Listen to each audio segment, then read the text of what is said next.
Friends, Bengal के चुनावी नतीजों ने आपको चौंकाया या फिर तमिलनाडु में विजय की एंट्री, असम या पुडुचेरी में एनडीए गठबंधन की जीत ने आपको हैरान किया या फिर केरल में जो उलटफेर हुआ है उसने आपको हैरान किया। आइए इस वीडियो में विधानसभा चुनाव के परिणाम घोषित होने के बाद क्या कुछ स्थिति बनी है उस पर एक सटीक विश्लेषण करते हैं। तो सर्वप्रथम हम चर्चा करेंगे पश्चिम बंगाल की। आपको लगता है कि पश्चिम बंगाल में जो हुआ वो एक अचंभा था या नहीं होना था? अरे भाई, हम लोग तो पहले से ही समझ रहे थे, खास करके बीजेपी वाले तो जान ही रहे थे कि जो बिहार में हुआ है वही पश्चिम बंगाल में होगा।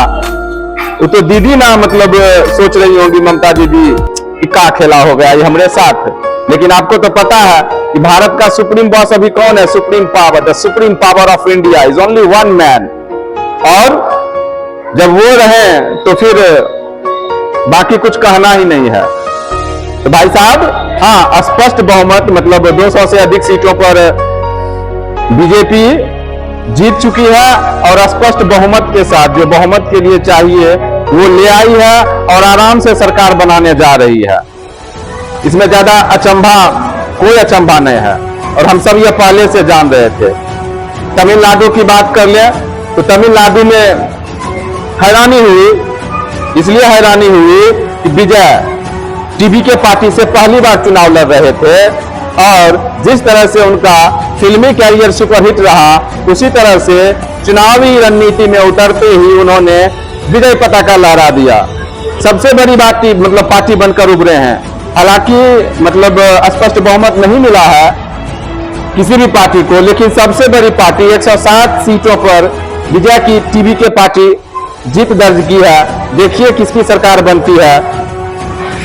अगर बात करें केरल की तो अगर सबसे अच्छा चुनाव कहीं होता है या यूं कहें कि यह पूरे देश के लिए एक सीख होनी चाहिए, इसीलिए ना केरल नंबर 1 है हो शिक्षा के क्षेत्र में। 5 साल में सरकार बदल देता है, कोई फर्क नहीं पड़ता है और यही होना चाहिए। यही असली लोकतंत्र है और लोकतंत्र की जीत असल में केरल में हुई है। यूडीएफ आ गया सत्ता में फिर से, हर 5 साल में बदलना है, कुछ भी हो जाए। तो यहाँ स्पष्ट बहुमत के साथ यूडीएफ सरकार बनाएगी, निश्चिंत रहिए। असम और पुडुचेरी की बात कर लें तो असम में भी एनडीए गठबंधन स्पष्ट बहुमत के साथ जीत चुकी है और पुडुचेरी में भी स्पष्ट बहुमत के साथ, किसी को कहीं धोखा नहीं है, आराम से बीजेपी या एनडीए गठबंधन का ये सरकार बनाएगी।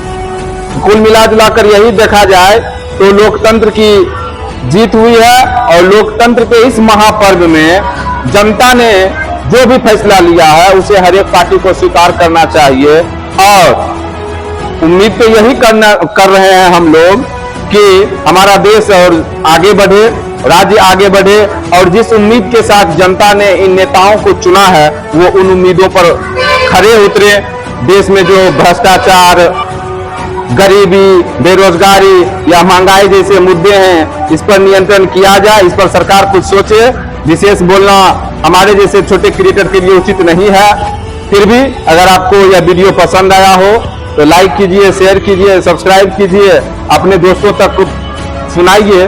तब तक के लिए धन्यवाद। मिलते हैं अगले वीडियो में फिर किसी कंटेंट के साथ।